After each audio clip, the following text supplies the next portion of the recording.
Assalamualaikum warahmatullahi wabarakatuh. Kali ini penulis mau bahas soal karat yang disebabkan oleh aki. Jadi sekarang ini motor-motor sudah pakai aki kering ya. Kering dalam tanda kutip, karena keringnya bukan betul-betul kering, tapi karena keringnya itu nggak tumpah. Jadi posisinya kayak gimana pun nggak tumpah, dikarenakan dalamnya itu adalah gel. Gel ini akan menahan air sehingga tidak tumpah. Jadi dibolak-balik seperti apapun tidak akan tumpah. Nah, selama ini dipercaya bahwa yang namanya aki kering itu nggak ada problem karat seperti yang terjadi pada aki basah. Jadi aki basah itu punya ciri khusus selain dari bentuknya yang basah, yaitu adanya selang dari bagian akinya menuju ke bagian yang bebas karat gitu ya. Bukan bagian bebas karat, tapi bagian yang kalau misal kena karat itu dianggap no problem. Biasanya diarahkan ke bagian bawah mesin, sehingga efeknya itu adalah biasanya swing armnya jadi karatan, gigi-giginya jadi karatan, velgnya jadi karatan, dan seperti itu. Jadi kalau di aki basah, karat sering munculnya dari situ. Masalah makin besar kalau selangnya ini lepas. Nah, ketika selangnya ini lepas, maka sekitar akinya akan jadi karatan. Ada yang di rangkanya, tapi biasanya yang paling sering kena itu ada di terminalnya, terutama di terminal positif. Di terminal plusnya biasanya jadi korosi, entah dari kabelnya, entah dari klempernya atau apanya itu ya. Dan ketika sudah korosi ya putus, jadi kabelnya sering putus untuk mereka yang selangnya lepas. Nah, yang baterai basah, aki basah seperti itu. Nah, banyak orang yang berpikir bahwa kalau aki kering nggak mungkin akan seperti itu. Jadi kalau aki kering nggak bakal ada masalah yang sampai bikin karat, bikin kerak, bikin konektor rusak seperti yang terjadi di aki basah. Tapi pendapat itu salah ya.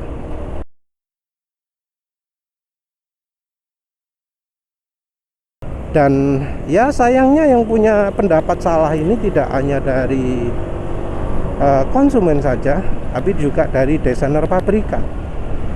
Ya maklum lah ya, karena desainer pabrikan tertentu itu tidak melakukan uji lapangan. Jadi bikin motor ya bikin motor, didesain di atas komputer, di atas meja, dibentuk, wes ikut tok. Nggak diuji coba di jalan, nggak diuji trial misalnya 6 bulan jalan terus, itu enggak. Kayaknya enggak ya untuk satu pabrikan tertentu ya. Jadi ini kalau ada masalah dengan ya yang berhubungan dengan hal yang enggak begitu kelihatan seperti ini, enggak bakal tahu. Jadi muncullah kemudian kasus-kasus seperti misalnya baut aki nggak bisa dibuka. Kayak contohnya lah, motor sebelah ini ada Honda Beat, kanan ini ada Vario 100, Vario lama ya, Vario Techno yang lama. Vario Techno yang lama akinya akan di atas. Itu nggak pernah ada kesulitan buka akinya. Tapi yang kayak barusan ini juga ada Honda Beat, kanan juga ada Beat. Ini kalau misalnya akinya sudah lama, ya misalnya sudah ada setahun 2 tahun, itu ada kemungkinan bautnya itu berkarat.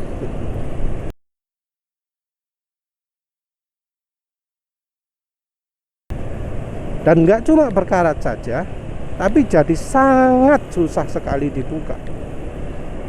Jadi ada yang beberapa solusi dipotong, solusi di apa ya, digergaji gitu ya, dirusak tutupnya hanya untuk bisa mengambil aki.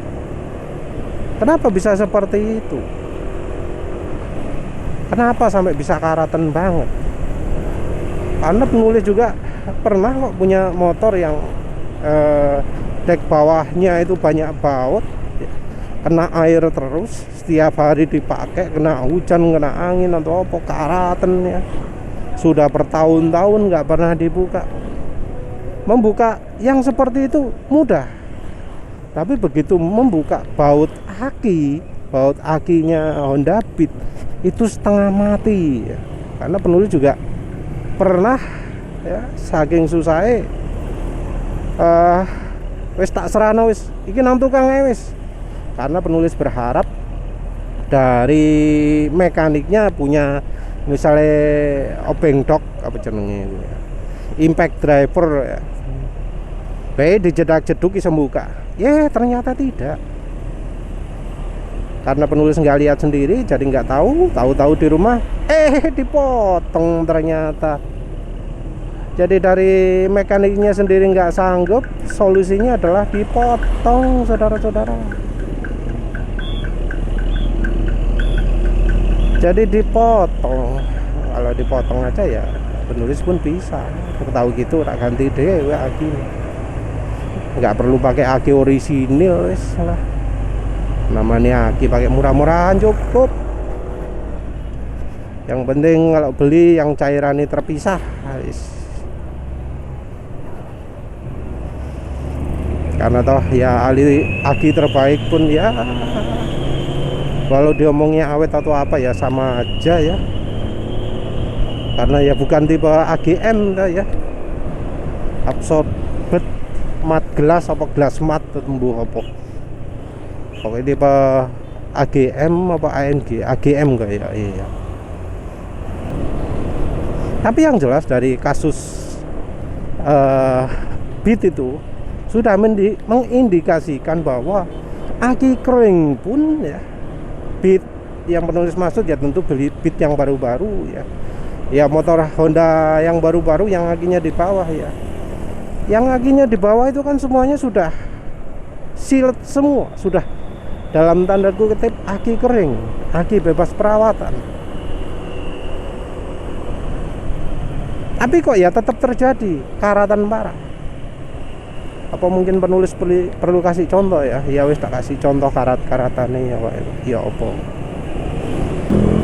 Dan penulis juga sendiri ngamati ya, di bagian jok depannya penulis ini, di bagian apa, logam bagian penahan jok ini, logamnya jok itu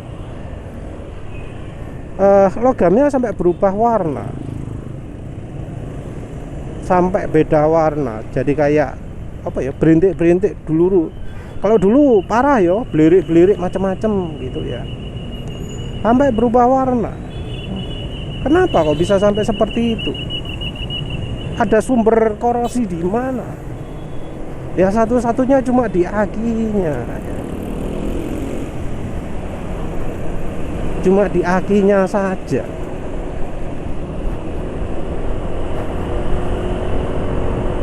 Terus penulis juga pernah lihat apa, ada motor yang bagian rangka depannya karat parah. Oh ternyata karena posisi akinya di depan, jadi akinya ada di bagian itu ya, bagian depannya setang ya, akine ya. Mbuh motor apa ya bagian depan setang itu. Dan kelihatan parah ya, karatan parah. Jadi bagian yang dekat akinya itu karatan parah, padahal akinya aki kering. Entah ya, apa penulis bisa eh, dapat lagi gambarnya ya.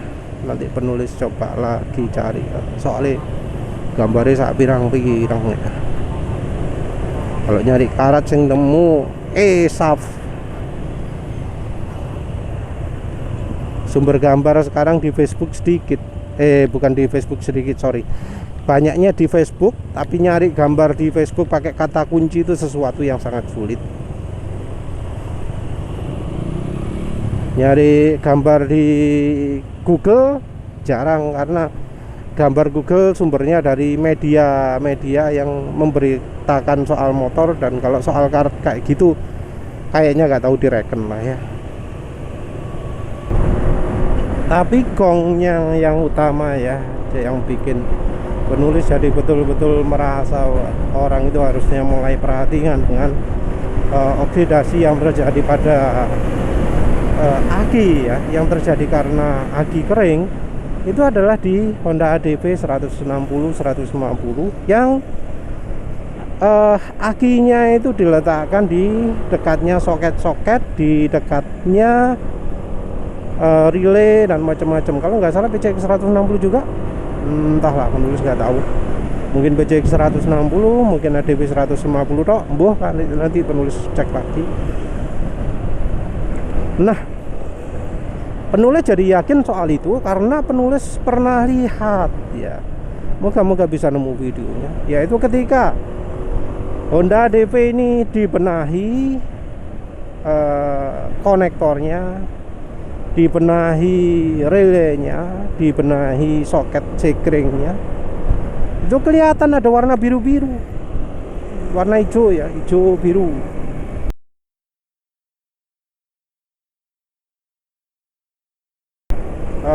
Aquamarine kalau istilahnya. Warna hijau biru itu adalah warna yang khas kelihatan kalau kita lihat terminalnya di aki basah. Jadi terminal plusnya aki basah itu biasanya ada butiran-butiran, itu warnanya hijau-hijau gitu kan, hijau semi biru gitu. Nah, itu kita bisa lihat itu di sekring, di relay, di kontak-kontaknya yang ada di sekitar akinya ADW 160, ADW 150. Nah, ini ya yang harusnya jadi perhatian. Karena ya seperti kita tahu sendiri, Honda itu nggak ngereken lah ya masukan dari user, dari konsumen, nggak ngereken. Mereka sendiri ya merasa lebih jago, lebih pintar, tapi motornya nggak tahu diuji di jalan. Jadi ya banyak masalah yang harus diselesaikan oleh konsumen sendiri. Jangan harapkan dari pabrikannya bakal menyelesaikan. Dan ya aki ini salah satunya. Repot ya kalau terus aki ini bikin soket-soket jadi cepet rusak. Mau gimana terus? Lawang posisinya soketnya berada di dekatnya aki. Mau diapakan?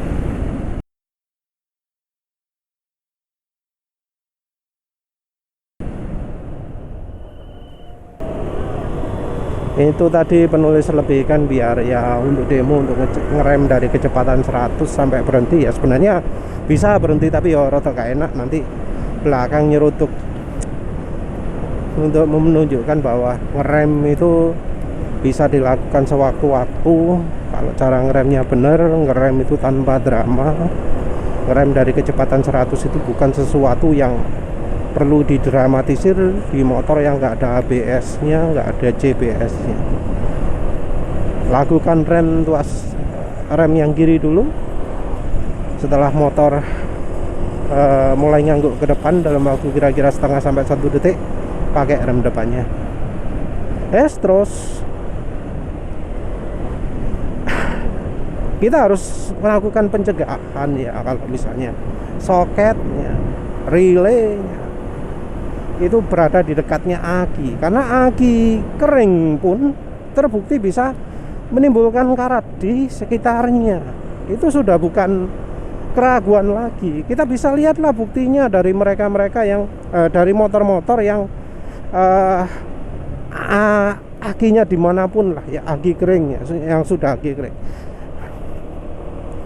yang akinya depan karatnya di depan, yang akinya di bawah karatnya di bawah, akinya bawah jok ya, sekitar jok itu ya tentu tergantung dari desain dari pabrikan juga ya, karena beberapa pabrikan itu mungkin kepikiran ya, gimana nih kalau misalnya uapnya aki ini bakal mengenai yang bagian-bagian lain. Jadi kayak di NMAX ini ada ventilasi, jadi di atasnya aki itu dilewati oleh udara, jadi udaranya yang di bawahnya penulis ini itu akan jadi ventilasi udara. Jadi kalau misalnya ada karat itu nggak kena bagian situ, jadi kehembus ke belakang. Jadi ya mungkin karatnya di bagian belakang, kayak di pegangan tangan atau di mana, karatnya di situ.